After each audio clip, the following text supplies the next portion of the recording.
The life and works of Abraham Maslow stand as a foundation for humanistic psychology. His guidance, insights, and inspiration gave meaning and direction to the work of each of the men in this film. Their theories and ideas reflect the aspirations and concerns to which he dedicated his life. Psychology before Abraham Maslow was either psychoanalysis or behaviorism. The men whom you will be seeing in this film are leaders of the new unnoticed revolution, which is called the third force of psychology. All of these men have been touched by the mind of Maslow, to whom we dedicate this film.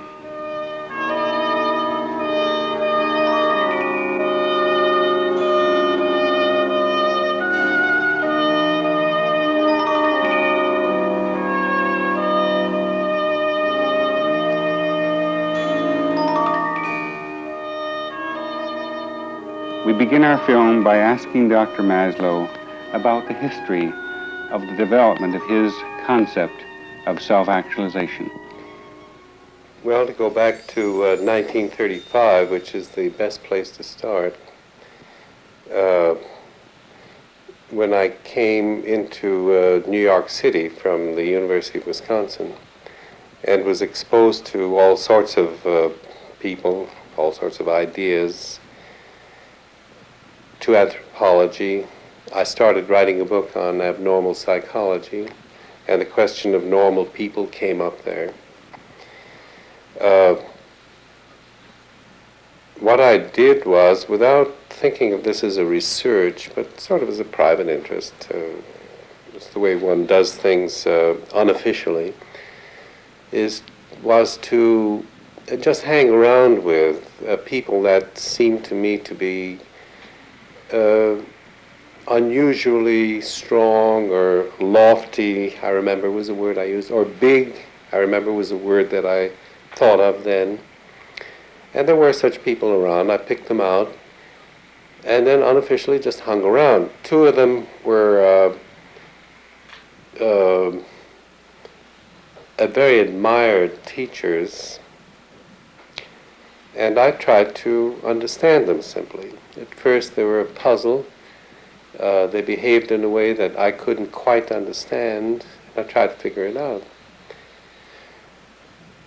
And that was about the way it started. It became, you might say, a theory, a generalization, when I found for these first two that I was trying to understand, these lofty people, that when I had written to myself in my journals descriptions of each of them and kept on trying to figure them out, and then one day this big wonderful click happens when the two descriptions melted into one, and there was a theory. It was a generalization. It was no longer just a hobby or a casual personal thing. But it became something which suddenly clicked in with all sorts of other things, with the one lecture that Max Wertheimer, in his seminar at the New School, one lecture that he had, in which he had introduced us for the first time to Taoism, which I'd hardly heard about before. He called it Being and Doing, and it was very important for me. It was an extremely important lecture.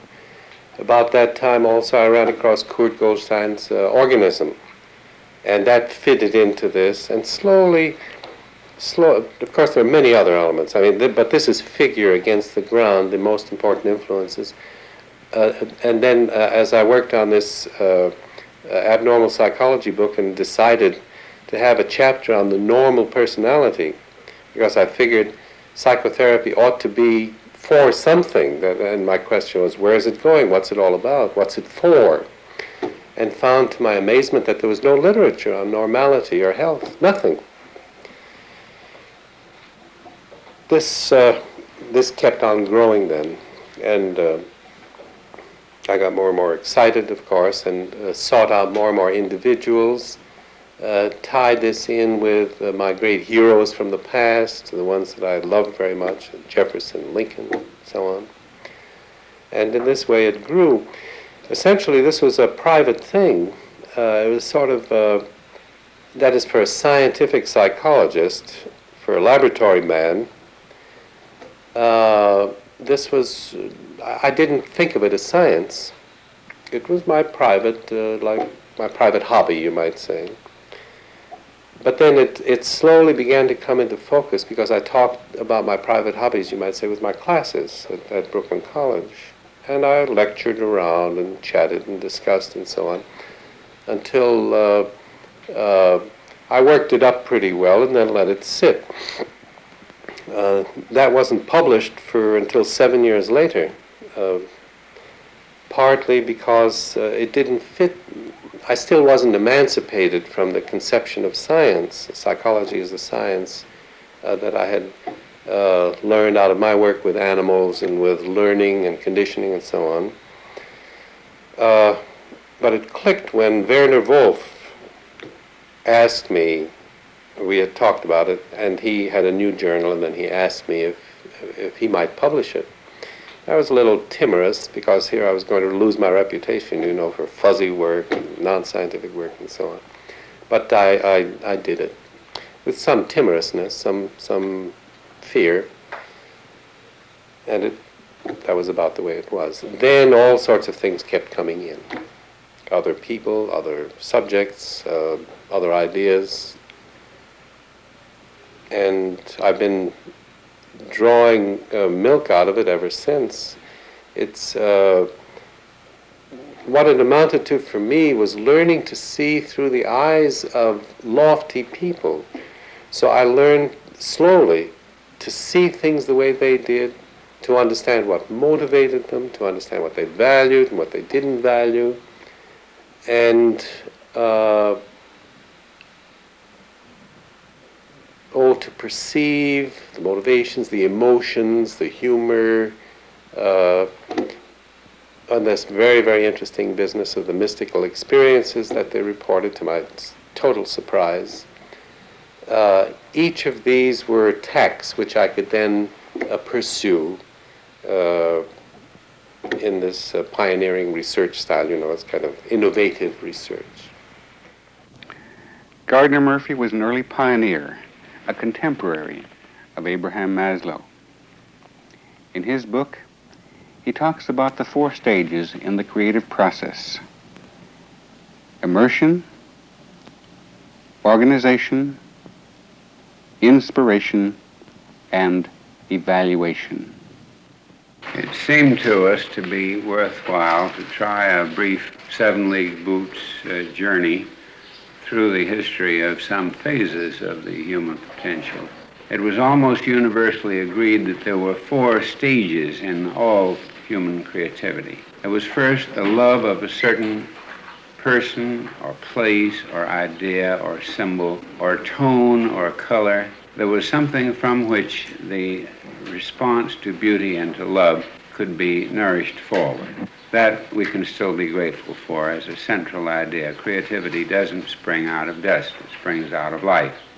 The second idea was that the small child builds up within himself patterns of color or tone or rhythm. The third idea was that when a storehouse of beloved material, colors or tones or pictures or persons, has been coordinated in the child's mind, there are periods of sudden creativity, a leap, a creative flame, appearing perhaps in a great moment of the sunset or in a moment of love. And then when the great creative moment, the Fifth Symphony, has taken shape, there's still, as we know from the Beethoven manuscripts, a long period of working it through and making it social, that is, making it more than a personal message, but something that others can share.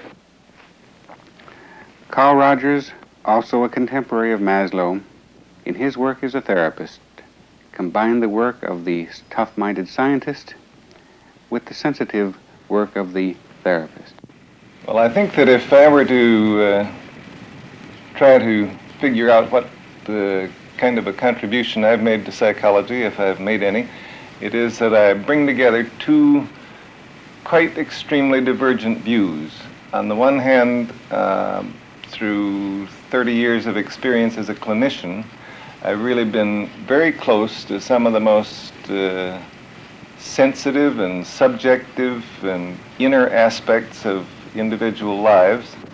And then on the other hand, I seem to always be trying to bridge the gap between being a clinician and being a scientist. And the part of me that is interested in science insists on trying to bring these highly subjective and very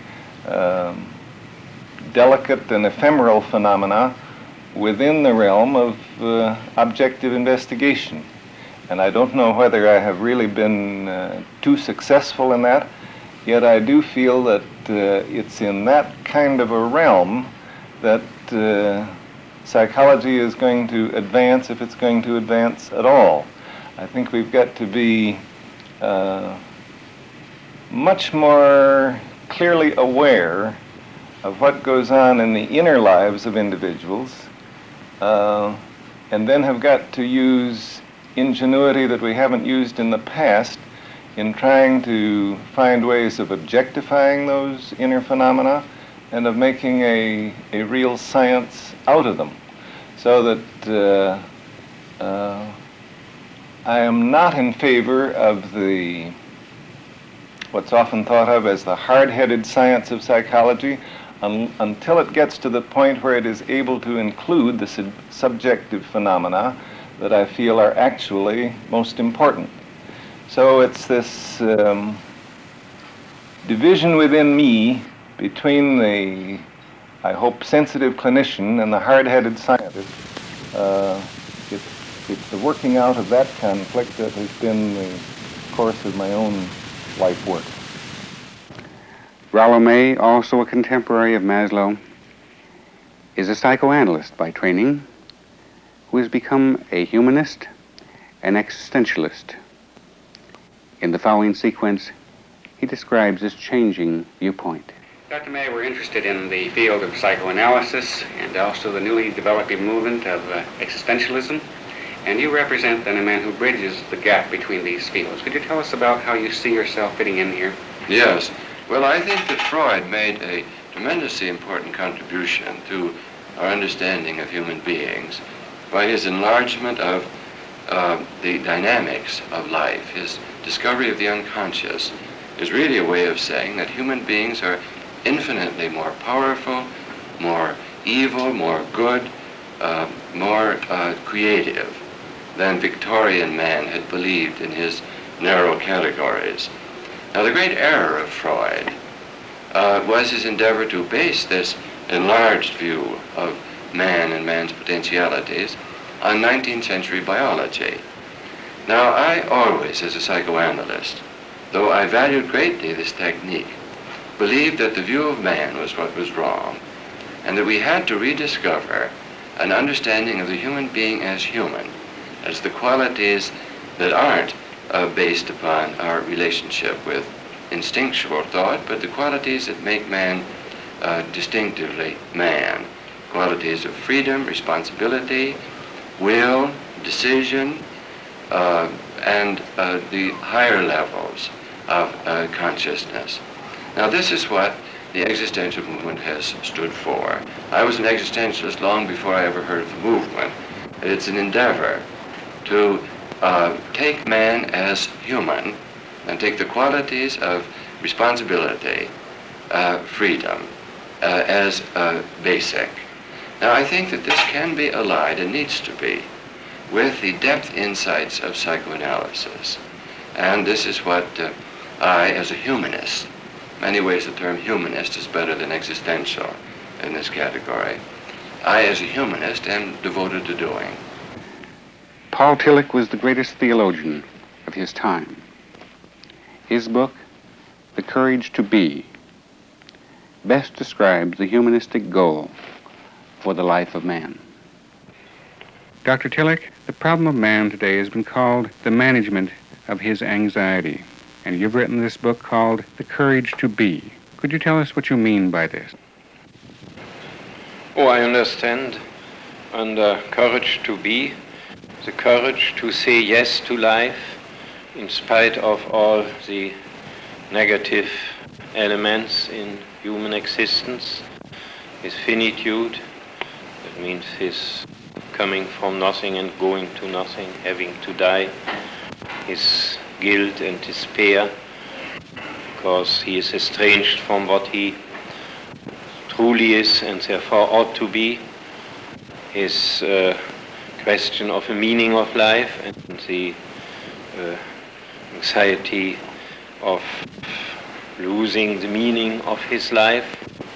And in spite of all this, which the man of our time experiences so deeply, to say yes to life, life has an ultimate meaning, and I will live and actualize it. That's about what my position is. Could you say then that to say yes to life is to affirm life? Or could you expand on the word affirm, or to say yes? To have the courage to see in the reality around us and in us something ultimately positive and meaningful, and live with it, even love it. Loving life is perhaps the highest form of the courage to be. Very good. Thank you. Frederick Perls was the originator of Gestalt therapy. In the sequence which follows, he describes the necessary journey from deadness to aliveness, which must be the journey of every humanistically oriented man. A few years ago, I came across a paper book called "A Cow Can't Live in Los Angeles," "Cow Can't Grow in Los Angeles." And there was a Mexican wetback who smuggled his relatives into the country. And he told them, look here, the gringos are a very nice kind of people, but there's one point where they're very touchy. You must not let them know that they are corpses. Now, this is exactly what I like to demonstrate and what Gestalt therapy stands for. To make living, genuine living people again out of those corpses. Now, this corpse-like behavior is not restricted to the states, of course. It's part and parcel of every modern man, especially if he lives in competition with a machine. He has to be without emotions like a machine. He has to be reliable, and he has to be without individual intentions, wishes, and so on. Now the life of those people become very boring, empty, and the result is more and more dissatisfaction, more and more creation of artificial entertainment called fun. We have replaced fun for happiness. Genuine encounter, genuine being together, love by public relations, and so on and so on. Now, all I try to do is now to get hold of finding out how we have petrified our being into a character, playing a role, often playing a phony role without any support from our heart, without any support from our wish to be, to live, to breathe. So when we start to work on this, of course we come first across these roles we are playing, the deadness, the desert. And it's very difficult for us to realize, to accept the fact that we are dead, that we are missing out on being alive, of being human again. Viktor Frankl, the originator of the school of logotherapy, writes about man's search for meaning, which has had such a profound effect on American humanistic psychology. Let's now speak of happiness in general. Let's take up the American concept of pursuit of happiness. My contention is that it is the very pursuit of happiness that makes and accounts for failure. And this is due to the following fact. As I see it, man is primarily motivated by his will to meaning, that is to say, due to his self-transcendent property, striving, one could say, for a reason to be happy, be it that he has encountered another human being through love, or that he has fulfilled a meaning, that is to say, through work in the service of a cause beyond ourselves, a cause greater than ourselves. But primarily, man is not concerned with anything within himself, but something or someone outside himself. Now, once he has established such a reason to be or to become happy, I would say happiness is established as a byproduct by way of a side effect. In other words, happiness must ensue. And that is why it need not be pursued. But how come that it cannot even be pursued? That this pursuit of happiness is doomed to failure? This is due to the fact that to the same extent we are concerned with happiness itself, directly striving for it, making it our target, aiming at it, to the same extent we necessarily must lose sight of any reason to be happy, and therefore happiness itself must fade away. This is why, although I'm very sorry, I simply must contradict a paragraph in the American Declaration of Independence, because I deem the pursuit of happiness is self-defeating. Alan Watts is a contemporary important philosopher who has given man's search for identity new meaning. In the following sequence, he talks about the term unconscious in a different way. It seems to me that the psychotherapist today is confronted with two sorts of problem that are really rather novel for him. Because to a very great degree he's taking the place of the priest.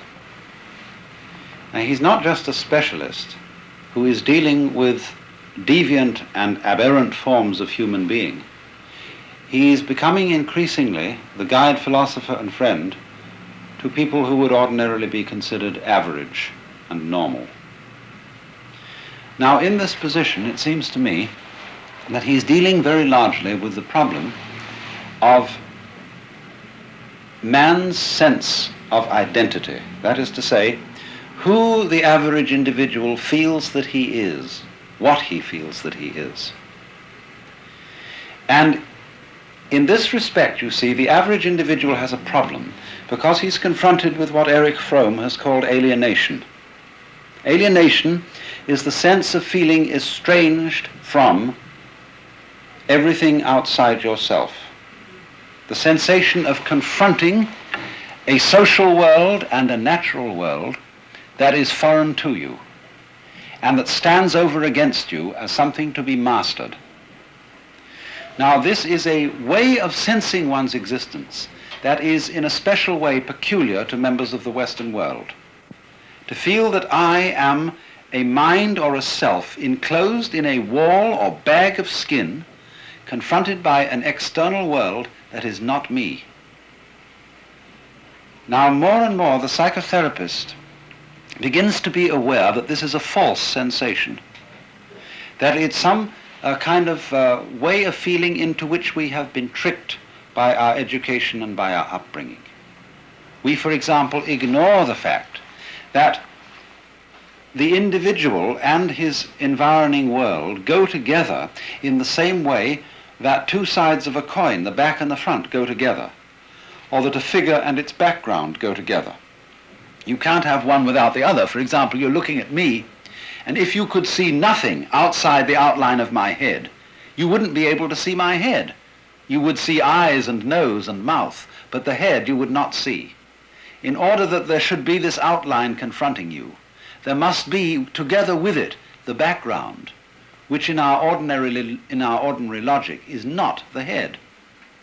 But the head and its background, if we are to see them, go together. And so in the same way, the individual and the environment are like two poles, two aspects of one life. Now, ordinarily, you see, we're not aware of that. And so one of the great tasks of psychotherapy seems to me to enable us to be aware of that, to enable the individual to feel fundamentally at home in his world. And in this way, he comes to have a new grasp, a new dimension to the meaning of what used to be called the unconscious, the importance of making the unconscious conscious. Because you see, in the old schools of psychotherapy, whether they're of Freud or whether they're of Jung, the unconscious has largely been thought of as something within us, a sort of depth. It might be a neurological depth, processes that are neurological and that we're not ordinarily aware of, just as we're not aware of our glands functioning, or something even deeper than neurology, as it were an unknown dimension of an inward soul. But more and more it becomes clear that the unconscious is not merely something inside us, but something vastly outreaching, that it includes all kinds of social influences on us that we are not normally aware of, all kinds of influences of the natural environment. You see, a human being derives his meaning, his identity, from his context, in the same way as a word in a sentence gets its meaning from its context. See, the one word bark can have different meanings in a different sentence. And so the human being has different meanings in accordance with the context he's in. So if the setting makes the man, there is a sense in which the setting is the man. We end our film by asking Dr. Maslow about the future, about his ideas for research, and his ideas about the concept of self-actualization. Yes, I'd enjoy speaking about that. I think some things ought to be cleared up. First of all, speaking as a scientist, and speaking to our students, the students who might be seeing this, let me say it this way, that I thought of myself in this situation, as in others. I like pioneering. I like breaking open a new field. I get bored with it when it gets settled. And this sometimes looks, if you have a limited notion of science, this looks like, well, it's unscientific. Now, by the criteria of good scientific research, this is certainly not the finished research. It's not even a good research. I'd prefer to use the word investigation, exploration. Now, for me, obviously, the next step is research. These are, they could be called, all of them, a set of hypotheses, plausible on the basis of one person's investigation of a group of people. But of course, they have to be checked. They have to be confirmed and disconfirmed. And I think it's time for the testing, even the testing in the sense of quantification, like your test, and to start gathering the piles and the masses of data on each of these. After all, that description amounts to 100 hypotheses, each of which remains to be confirmed or disconfirmed. One of the things I'd like to do, to be able to talk like people who are about to die in 24 hours, and then who would be freed from striving, ambition, competition, and who would get down to the bedrock of life. In 1954, Abraham Maslow wrote Motivation and Personality, which was the beginning of humanistic psychology. In 1970, just shortly before his death, he revised this book. In this new revision, he talks about humanistic psychology as a new general comprehensive psychology and philosophy, and says the following: this new humanistic psychology seems to be a new and far more hopeful and encouraging way of conceiving of any and every area of human knowledge. Economics, sociology, biology, and every profession, law, politics, medicine, and all the social institutions, the family, education, and religion. The men you have seen in this film, each in his own way, has written and theorized about this field of humanistic psychology. The magnificence of these men will shine as examples for every man in the humanistic psychology of tomorrow.